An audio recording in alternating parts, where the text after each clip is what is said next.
overall sih gue berharap Raheem Sterling pulang aja.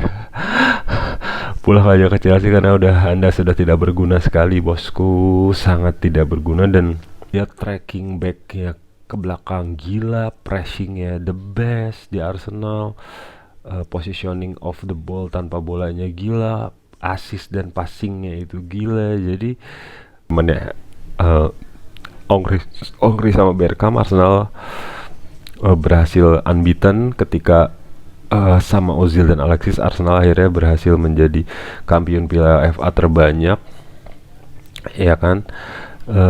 Kemudian untuk penampilan di eranya Saka dan Odegaard ini gue yakin banget Arsenal akan meraih sesuatu cepat atau lambat sih.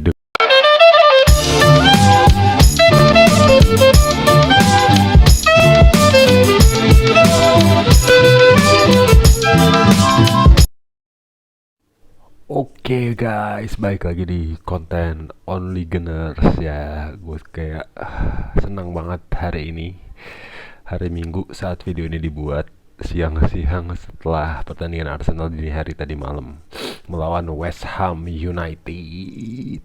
North London forever, whatever the weather, the streets are on.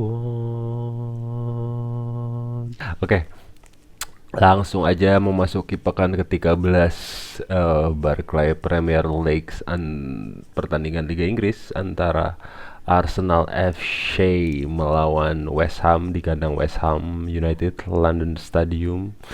Sebuah pertandingan yang sangat-sangat seperti main futsal ya, karena skornya bagi yang nonton 5-2. Bahkan di babak pertama itu udah 5-2 sih. Udah 5-2, nggak ada perkembangannya di babak kedua. Jadi sebuah rekor juga di Liga Premier Inggris, 7 gol terjadi di babak pertama sebuah pertandingan. Lalu bagaimana jalannya ke pertandingan ini antara West Ham United melawan Arsenal FC yang sering disebut Derby London, yang secara historik sih udah jelas ya siapa yang menang banyak gitu loh. Oke, jadi langsung aja kita bahas. Seperti biasa di intro kita akan bahas squad yang dimainkan oleh Arsenal FC, karena ini konten judulnya Only Gunners ya. Saya tidak terlalu peduli amat sama lawan ya sebenarnya, karena fokus konten ini emang ngebahas Arsenal gitu loh. Lalu siapa yang dimainkan? Pertama, ketika beberapa jam sebelum match ini gitu antara West Ham lawan Arsenal, ada kabar yang beredar kalau Thomas Partey sama Mikel Merino mengalami cedera sehingga nggak ikut serta, bahkan dimasukin bench pun enggak. Mereka ikut traveling ke London Stadium tapi tidak masuk bench. Ternyata entah ada problem apa gitu di kondisi fisiknya sehingga nggak bisa ikut main. Jadi langsung kita bahas starting line up Arsenal. Di posisi goalkeeper tidak tergantikan David Raya dan sebagai penjaga gawang. Kemudian duet maut center back terbaik Eropa saat ini, gue harus bilang kayak gitu sih. Gabriel Magalhaes dan William Saliba tuh oke secara hasil dan secara clean sheet mungkin memang ya bukan yang the best gitu dari hasilnya untuk Arsenal ya, karena masih ada di posisi 2 di Liga Champions juga, di posisi berapa. Tapi secara soliditas tiap minggu memberikan rasa aman, dan semakin berjalannya waktu mereka tuh sangat solid dan nyaman banget sih di apa sih sebutannya, menggalang lini belakang Arsenal FC. Kemudian di kiri Ricky Calafiori, di kanan Jurrien Timber. Ini udah kayak format yang mulai paten sama Arteta ya. Ben White bener-bener kayak, gue nggak tahu ada problem apa sebenarnya Ben White selain mungkin sebelumnya itu cedera. Selain itu emang performa Timber juga emang lagi luar biasanya sih. Ricky Calafiori juga luar biasa. Jadi it's a fair fair judgment dari Mikel Arteta, karena mengingat sebelumnya musim lalu Jurrien Timber ya hampir full satu musim gak main sama sekali, dan dia bisa comeback dengan performa yang luar biasa stabil kayak sekarang setelah cedera ACL itu sangat sangat mantep sih menurut gue. Kayak gini tengah Jorginho menjadi defense mid.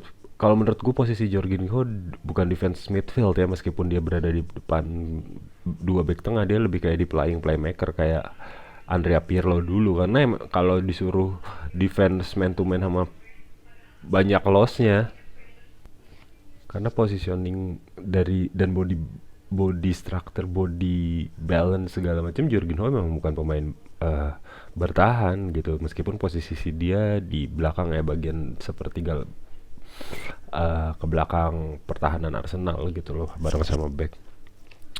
Tapi secara positioning, secara pola main, pattern, Jorginho memang di playmaker. Dan di dua pertandingan terakhir Jorginho sebagai pemain inti menurut gue sangat solid, dan gue emang lagi suka-sukanya gue sama permainan Jorginho. Terbukti tiap Jorginho main, Arsenal kembali menang setelah sebelumnya bulan kemarin jelek banget, kembali menang dan cukup stabil. Ada Declan yang balik lagi ke London Stadium di musim keduanya bersama Arsenal setelah ditransfer dari West Ham ya, lawan Arsenal saat ini. Di pertandingan ini dia comeback home, bermain sangat gokil, lalu banyak dibubuin alias disorakin sama pendukung The Hammers. Tapi nggak peduli, dia udah cinta Arsenal banget. Dan the captain Martin Odegaard sebagai sistem permainan Arsenal, kalau orang bilang apa namanya, Arteta menciptakan sistem, bukan Odegaard menciptakan sistem bermain di Arsenal. Enggak, menurut gue Odegaard adalah sistem Arsenal itu sendiri. Jadi tiga match terakhir dengan adanya Odegaard itu memberikan rasa luar biasa percaya diri kepada tim secara mental, tapi di lapangan secara teknik, positioning, passing, kehadiran Odegaard mengubah segalanya, itu harus diakuin, dan Arsenal harus sangat berhati-hati soal ini. Gue sangat seneng dengan performa Odegaard, tapi sangat mengkhawatirkan bagi tim ketika Odegaard nggak bisa main ya. Lalu di depan ada Kai Havertz, Bukayo Saka, dan Leandro Trossard yang kembali menjadi inti.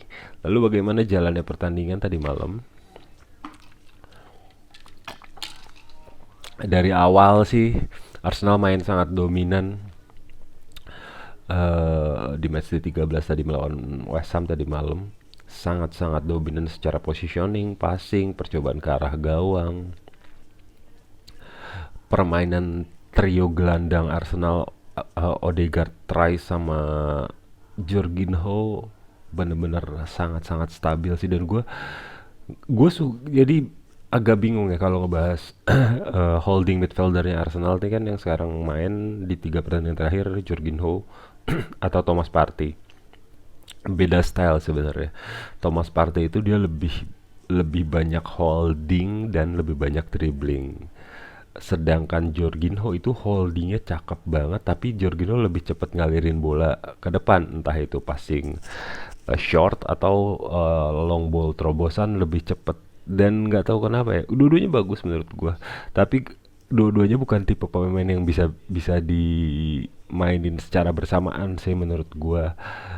Karena Declan main di posisi 8 itu gokil banget, dan Arteta di posisi nomor 10 itu dia tracking backnya ke belakang gila, pressingnya the best di Arsenal, positioning of the ball tanpa bolanya gila, assist dan passingnya itu gila. Jadi ketika pemilihan holding midfielder Arsenal antara Jorginho atau Thomas Partey itu benar-benar menurut gue ya tergantung strategi apa yang dipakai Arteta saat itu gitu loh, tergantung lawannya juga, tergantung situasinya gimana kalau cedera nggak dimasukin ke kriteria ya. Karena ketika main sama Jorginho itu Arsenal jadi lebih cepat, bukan counter, lebih cepat majuin bola ke depan dan menciptakan peluang. Kalau Thomas Partey itu lebih stabil di pertahanan ketika ngelawan tim-tim yang inisiatif serangannya jauh lebih besar. Nah, sedangkan West Ham tadi malam inisiatif serangannya nggak terlalu besar, sehingga mainin Jorginho adalah keputusan yang sangat tepat karena terbukti 5 gol oleh Arsenal terjadi di 4 gol terjadi di babak pertama ya. Kayak gitu. Gimana gol-golnya terjadi seperti apa tadi malam? Keunggulan Arsenal pertama dibuka oleh siapa ya tadi? Lupa gue.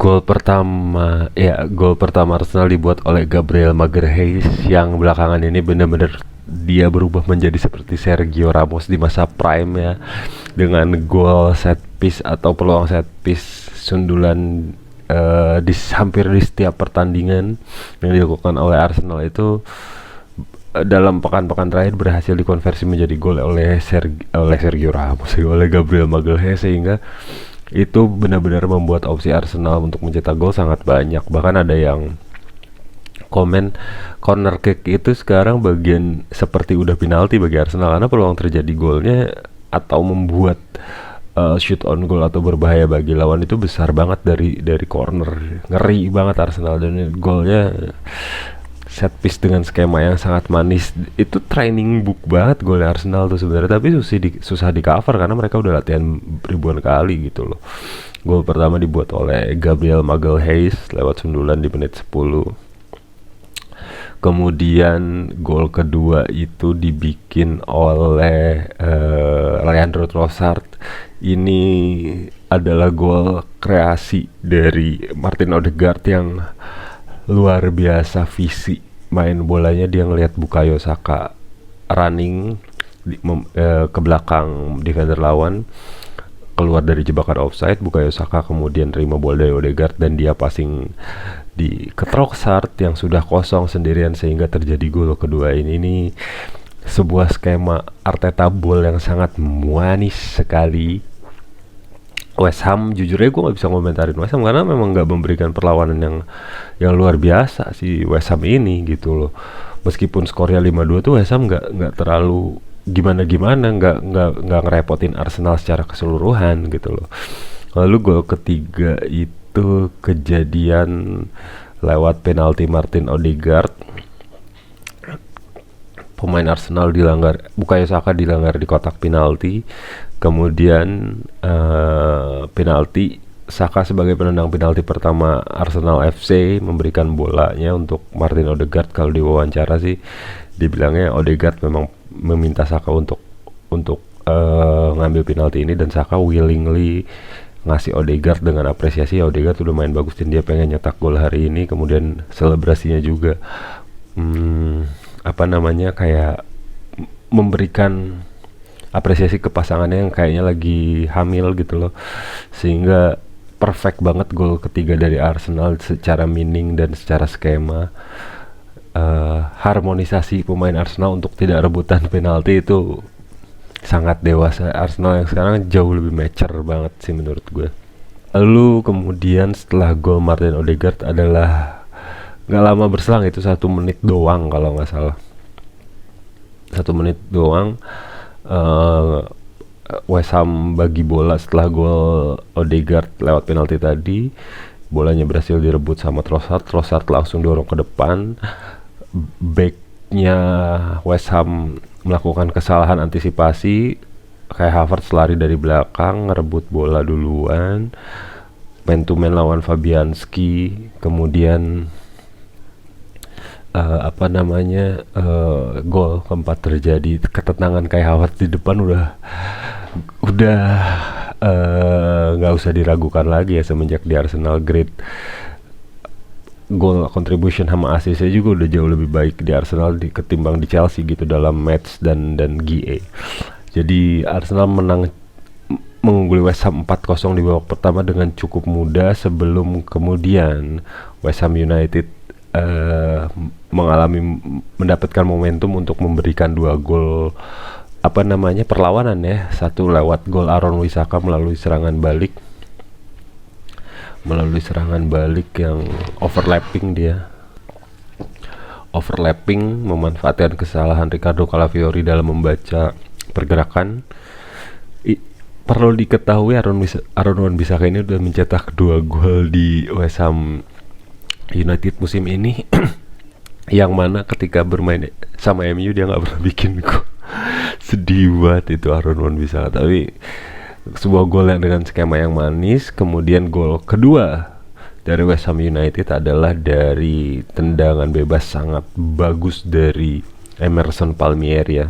Setelah pemain West Ham dilanggar di depan gak jauh dari kotak penalti Arsenal, Emerson mengeksekusi gol ini dengan sangat luar biasa, tenang, mulus, cantik, dan ada sedikit kesalahan positioning dari David Raya karena terlalu ke kiri, terlalu ke kanan ya kalau dari sudut pandang Raya, lalu kemudian bola ke kiri meluncur deras cantik banget ke ujung tiang atas pojok kanan gawang David Raya dan terjadilah gol. Kemudian setelah itu pertandingan cukup intens. West Ham mulai memberikan perlawanan yang sangat signifikan sebelum kemudian terjadilah gol kedua Arsenal melalui kotak penalti karena Bukayo Saka akhirnya mencetak gol terakhir untuk Arsenal di pertandingan ini sekaligus secara keseluruhan karena Odegaard itu dari Saka, bolanya emang dipegang Saka terus dikasihin ke Odegaard. Tapi di momen penalti kedua Arsenal tadi malam, bolanya itu dipegang Odegaard baru dikasih Saka. Kayaknya sih mungkin ada urutannya penendang penalti bagi kalau di Arsenal. Misalnya penalti pertama terjadi itu Saka yang ambil penalti di pertandingan yang sama ya. Kalau dapat 2 penalti keduanya Odegaard. Kayaknya segitu. Jadi tidak penendang tunggal. Kalau yang gue baca dari pertandingan tadi malam sih kayak gitu kayaknya. Lalu gimana permainan tadi malam secara statistik dan review? Menurut gue pribadi sangat stabil sih. Arsenal sangat stabil. Gue berharap permainan Arsenal itu kayak tadi malam, punya opsi menyerang yang banyak lewat set piece, dan Martin Odegaard bener-bener ya tadi malam Bukayo Saka emang man of the match, tapi menurut gue Martin Odegaard juga memberikan sumbangsi dan kontribusi yang sangat-sangat gila sih. Lalu Bukayo Saka sama Martin Odegaard tuh mengingatkan gue ketika Arsenal cukup stabil di eranya Alexis dan Ozil, atau duet kedua setelah eranya Bergkamp sama Henry yang bisa memberikan trofi ke Arsenal. Memang untuk Odegaard dan Saka belum bisa memberikan trofi ketika mereka main bersama buat Arsenal, tapi gue yakin dan gue berharap mereka mampu melakukan itu ketika zamannya Ongri sama Bergkamp. Arsenal berhasil unbeaten ketika sama Ozil dan Alexis. Arsenal akhirnya berhasil menjadi kampiun Piala FA terbanyak, ya kan. Kemudian untuk penampilan di eranya Saka dan Odegaard ini gue yakin banget Arsenal akan meraih sesuatu cepat atau lambat sih dengan pola permainan yang sangat konsisten kayak sekarang. Declan Rice sangat-sangat stabil di lini tengah dengan Martin Odegaard. Pilihan gelandang bertahan juga cukup banyak. Tadi malam beberapa pemain dicoba main ya, kayak Ethan Nwaneri dapat kesempatan lagi, Sterling dapat kesempatan, Gabriel Jesus dapat kesempatan, Zinchenko dapat kesempatan. Jujur aja sih, gue ketika Gabriel Jesus dan Sterling masuk, gue sebenarnya optimis awalnya. Mungkin ada setiap minggu ketika mereka berdua dikasih kesempatan tuh gue berharap optimisme akan terjadi sesuatu perubahan yang signifikan dari mereka sehingga memberikan kontribusi yang lebih besar pada Arsenal. Tapi ternyata tidak juga di pertandingan kali ini. Tracking backnya Sterling jelek banget, positioning ketika bertahannya jelek banget, ketika maju ke depan juga terlalu melebar ke kiri, nggak dinamik kayak Saka yang bisa di pojok atau main ke tengah. Gabriel Jesus secara skill individu bagus, cuman tidak efektif banget karena dia terbuktikan secara statistik bikin golnya sangat jarang di musim ini. Leandro Trossard menurut gue bagus, tapi decision making dia untuk passing tuh jelek banget. Satu momen terjadi tendangan bebas Arsenal Arsenal dapat tendangan bebas di depan kotak penalti, dan gue kaget sih ketika Sterling yang ngambil sebenarnya. Ketika pemain tidak stabil seperti Raheem Sterling yang ambil itu tendangan bebas, membuktikan kalau selama ini Arsenal memang tidak punya jagoan set piece untuk tendangan langsung momen ya, tendangan dapat positioning bagus tendangan bebas tuh Arsenal nggak punya eksekutor yang mumpuni untuk nyetak gol secara langsung dari situ gitu loh. Jadi gue berharap musim ke depan Arsenal punya satu eksekutor lagi, sehingga set piece goal opportunity-nya nggak cuma dari corner aja. Ketika dari tendangan bebas yang posisinya bagus, Arsenal bisa bikin gol juga dari situ, karena jarang juga Arsenal bikin dari situ ya. Lalu kemudian overall sih gue berharap Raheem Sterling pulang aja. Pulang aja ke Chelsea, karena Anda sudah tidak berguna sekali bosku, sangat tidak berguna. Dan di pertengahan babak kedua Arteta menarik Saka dan Odegaard bersamaan, itu udah dua-duanya dapat momen cedera juga yang mana bikin saya ketar-ketir. Karena di pertengahan minggu ini Arsenal ngelawan Manchester United alias MU era Amorim. Gua secara umum gue pede Arsenal menang lawan MU sebenarnya, mau mainnya di mana, kayak di Arab kayak di mana. Cuman kalau sampai Saka dan Odegaard dua-duanya cedera lagi kayak sebelumnya, itu bisa sangat mengubah pertandingan. Meskipun gue ya tetap yakin Arsenal secara kedalaman skuad dan kematangan jauh lebih bagus dari MU yang baru beradaptasi lagi di era pelatih baru ya, si Ruben Amorim ini gitu loh.